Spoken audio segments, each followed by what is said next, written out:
সভ্যতার শত্রু তাদের চিহ্নিত করে শেষ করে দেওয়া উচিত। No mercy to the mercy. বর্ধমানের মাটিতে আবারও জঙ্গি, এবার জালে নিষিদ্ধ জঙ্গি সংগঠন জৈশ-ই মোহাম্মদের সন্দেহভাজন এক সদস্য। চাঞ্চল্যকর তথ্য বলছে, সেই ধৃত জঙ্গির নজরে নাকি খোদ রাজ্যের মুখ্যমন্ত্রী, যার নজরে মুখ্যমন্ত্রীর সফরসূচি থেকে শুরু করে একাধিক গোপন তথ্য।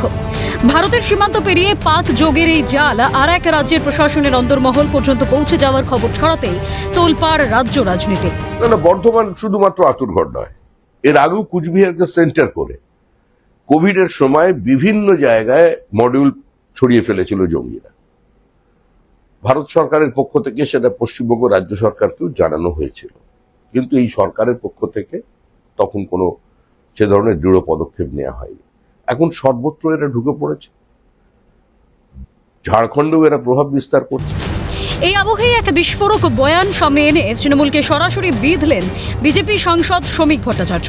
তার অভিযোগ, বাম জামানায় পশ্চিমবঙ্গ ছিল জঙ্গিদের সেফ প্যাসেজ, আর তৃণমূল আমল তাকে বানিয়ে দিয়েছে সেফ হোম।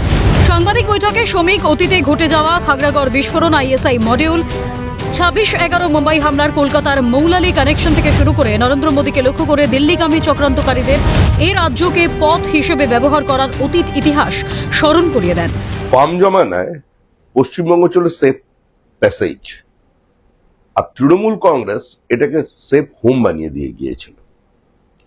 এখন আর বাবরের রাজত্ব নেই, ধরা পড়বে। এর আগেও আইএসআইএস এর জঙ্গি ধরা পড়েছে।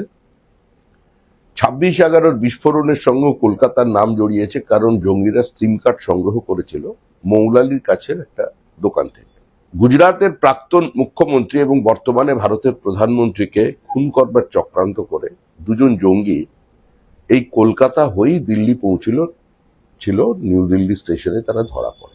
শ্রমিকের দাবি, 80-র দশক থেকে রাজ্যে যে সাইলেন্ট ডেমোগ্রাফিক পরিবর্তন চলছে তাকে আড়াল করে ভোটের স্বার্থে মৌলবাদকে প্রশ্রয় দেওয়ার ফলে আজকে হাতে নাতে পাচ্ছে রাজ্যবাসী। রাজনৈতিক স্বার্থে ব্লক ভোট নিশ্চিত করতেই এই তোষণ নীতি দীর্ঘদিন ধরে লালিত হয়েছে, যার সুযোগ নিয়ে উগ্রপন্থীরা এই রাজ্যকে তাদের নিজস্ব সেফ জোন বলে মনে করতে শুরু করেছে।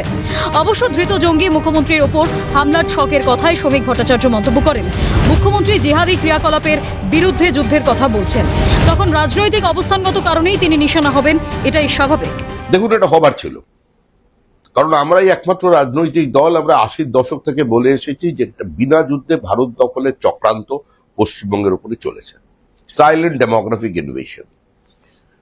তৃণমূল জমানায় যেটা হয়েছে সেটা হচ্ছে র্যাডিক্যালাইজেশন বেড়েছে, ধর্মান্ধ মৌলবাদীদের সংখ্যা বেড়েছে, বিভিন্ন জায়গায় শিশু মনে বিদ্বেষের বিষ, দেশ বিরোধিতার বিষ, হিন্দু বিদ্বেষের বিষ ঢুকিয়ে দেওয়া হয়েছে। যে পরিবেশ তৈরি করে ফেলা হয়েছিল তার জন্য জঙ্গিরাও মনে করতে শুরু করেছিল সমাজ বিরোধীদের সঙ্গে সঙ্গে যে এই রাজ্যটা আমাদের রাজ্য।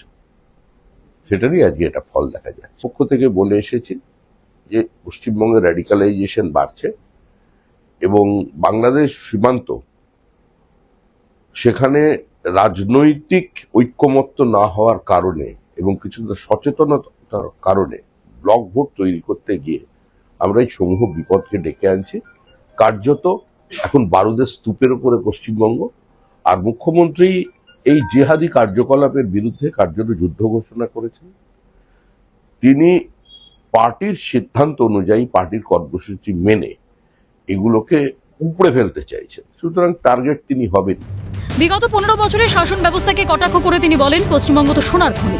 প্রাক্তন মুখ্যমন্ত্রী এটাকে সোনার কেল্লা বানিয়ে দিয়ে গেছেন। তৃণমূলের সোনা প্রেমটা একটু বেড়ে গিয়েছিল। মমতা বন্দ্যোপাধ্যায়ের নেতৃত্বে গত 15 বছরে কিছু মানুষের যা উত্থান হয়েছে তা ভারতের অন্যান্য মানুষের কাছে ঈর্ষাজনক। পশ্চিমবঙ্গ তো সোনার খনি, সোনার কেল্লা বানিয়ে দিয়ে গেছেন মুখ্যমন্ত্রী এটাকে। মমতা বন্দ্যোপাধ্যায়ের নেতৃত্বে 15 বছর যাবৎ কিছু মানুষের যা উত্থান হয়েছে সেটা ভারতবর্ষের অন্যান্য মানুষের কাছে ঈর্ষণীয় হয়ে গেছে। অর্থনৈতিক ব্যবস্থা তো ভালোই ছিল এর আগে, এগুলো তারই প্রমাণ। তবে এদের যুগ শেষ। সোনার প্রতি ভালোবাসা তো চিরদিনই মানুষের আছে। তৃণমূলের সোনা প্রেমটা একটু বেড়ে গিয়েছে, সর্বত্র সোনা পাওয়া যাচ্ছে, তো এটা তো সোনার কেল্লার দেশ। সত্যজিৎ রায় হয়তো আগে থেকে দেখতে পেয়েছিলেন এদের দেখেই হয়তো গল্প তৈরি করেছে। বাম আমলের সেফ প্যাসেজ যদি তৃণমূলের জামানায় সত্যি সেফ হোমে পরিণত হয়ে থাকে, তবে রাজ্যের নিরাপত্তা ব্যবস্থার হাল ছিল করুণ।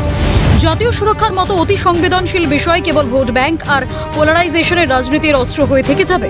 নতুন সরকার দ্রুত এর কঠোর পদক্ষেপ নিয়ে এই বারুদের স্তূপকে নিষ্ক্রিয় করবে বলে আশাবাদী বিশেষজ্ঞরা। ক্যালকাটা নিউজ।